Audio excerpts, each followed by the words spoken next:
Señora de la Paz Ibn Viaje, whose maternal intercession for centuries has been a source of consolation, guidance, and unwavering hope, echoing the assurance of the psalmist, "The Lord will guard your going and your coming, both now and forever."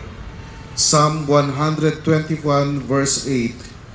In solemn remembrance of the historic and grace-filled journey of a revered image from Mexico to the Philippine Islands, manifesting the Blessed Mother as a faithful guardian and protector of travelers, seafarers, missionaries, and all who seek her help.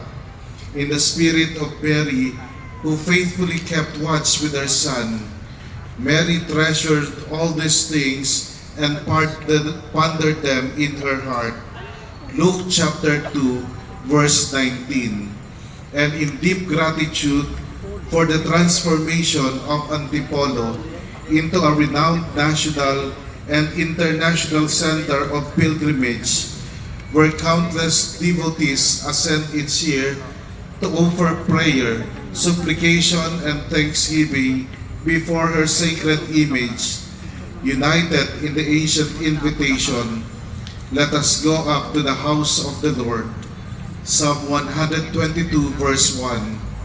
We hereby solemnly declare the formal opening of the apat na siglo ng Nuestra Señora de la Paz Ibn Viaje at unang siglo ng kanyang koronasyong pontifical as a holy jubilee dedicated to the renewal of faith, the deepening of devotion, and the celebration of 4 centuries of divine favor poured upon the Church and the Filipino nation through the loving presence and intercession of the Blessed Virgin Mary.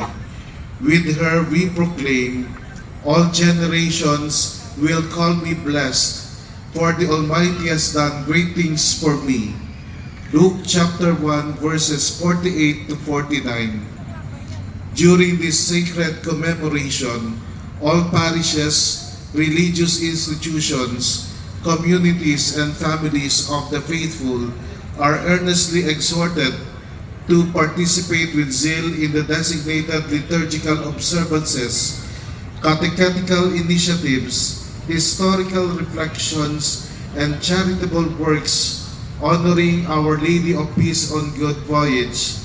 Faithful to the apostolic admonition, let us consider how to stir up one another to love and good works.